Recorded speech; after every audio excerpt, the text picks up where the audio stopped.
तो दोस्तों, हमारे YouTube चैनल पे आप लोगों का स्वागत है। मैं हूं कमलकांत और अभी हम बात करेंगे बीपीएससी के संदर्भ में।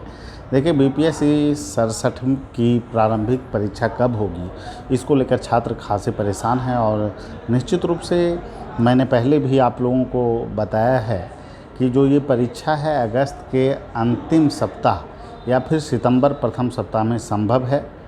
जो आर्थिक समस्या थी उसका लगभग निपटान जो है कि हो चुका है और इस संदर्भ में सूचनाएं आयोग को मिल चुकी है। ऐसे में आयोग जो है कैलेंडर पे काम करना जो है शुरू भी कर दी है।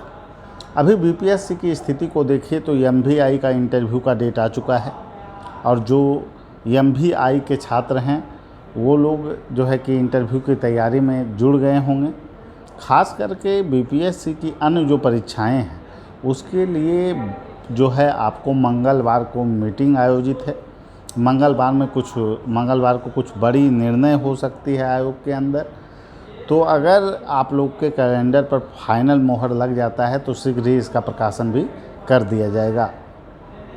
लेकिन दोस्तों, जो स्थिति है, रवैया है आयोग का, उसमें जो है कैलेंडर की बात पहले भी कही गई थी लेकिन कैलेंडर जारी नहीं हुआ।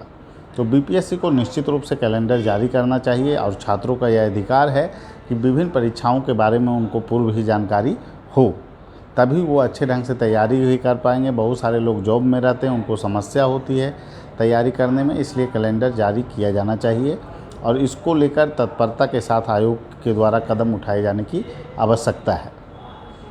निश्चित रूप से अभी जो स्थितियां हैं उसके अनुसार आप लोग तैयारी कीजिए और ख़ास करके करेंट का जो समसामयिकी का जो पहलू है दोस्तों, उसमें आप लोगों को विशेष फोकस करने की आवश्यकता है और साइंस पे विशेष फोकस कीजिए जो पीटी की तैयारी कर रहे हैं। और ऐसे में जो ये गैप हुआ है इसके चलते हम लोग 67वीं की मेंस की टेस्ट सीरीज श्रृंखला शुरू कर दिए हैं। तो जो लोग जुड़ना चाहते हैं उससे वो जुड़ सकते हैं। हमारे फ़ोन नंबर 7004291557 पे कॉल कर सकते हैं। कार्यक्रम से आप लोग जुड़ सकते हैं।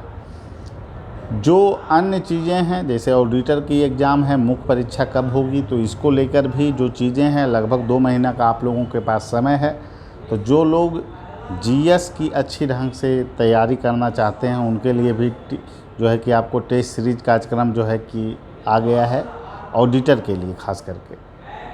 और इसके अलावा जो चीज़ें हैं, इकोनॉमिक्स में समस्या है, मैथ में समस्या है, तो इसको लेकर भी कार्यक्रम जो है कि आपको आ गया है। मतलब इसमें आप लोग मैटर भी इकोनॉमिक्स का ले सकते हैं, मैथ के क्लास करना है तो उससे के लिए भी आप लोग संपर्क रैंकर्स व्यू संस्थान में कर सकते हैं। हमारे फ़ोन नंबर पे आप बात कर सकते हैं, कार्यक्रम से जुड़ सकते हैं।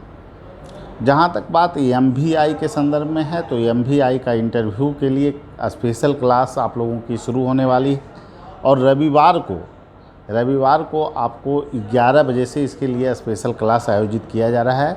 तो जो भी लोग ईएसआई और एमवीआई के हैं वो इंटरव्यू कार्यक्रम से जुड़ सकते हैं। बीपीएससी के संदर्भ में जो चीज़ें हैं, अभी जो स्थितियां हैं उसको देखकर यही आपको अनुमान लगा सकते हैं कि बीपीएससी अब जो है कुछ तत्परता के स्तर पे काम करना शुरू कर दी है। क्योंकि इंटरव्यू का भी डेट आप देख रहे हैं, एमवीआई का रिजल्ट आया तुरंत जो है कि डेट आ गया है। तो इसलिए आप लोग निश्चित रहिए, निश्चित रूप से पीटी परीक्षा का डेट जल्द घोषित होगा, कैलेंडर के माध्यम से ही घोषित होगा और विभिन्न परीक्षाओं की तिथि उसमें उल्लिखित रहेगी। अगर डेट नहीं आता है, कैलेंडर जारी नहीं किया जाता है आगे आने वाले 8-10 दिनों में, तो निश्चित रूप से आयोग की जो रवैया है उस पे जो है कि बहुत बड़ा सवाल उभरेगा और निश्चित रूप से छात्र एकजुटता के साथ आयोग की इस रणनीति, जो चीज़ें हैं, जो उदासीपन है आयोग का, उसके विरुद्ध छात्र एकीकृत होकर आवाज़ उठाएंगे। और निश्चित रूप से तमाम शिक्षक संस्थान भी जो है कि आपको शैक्षणिक संस्थान उसमें पार्टिसिपेट भी करेंगे और उसमें जो है आप लोगों का समर्थन भी करेंगे।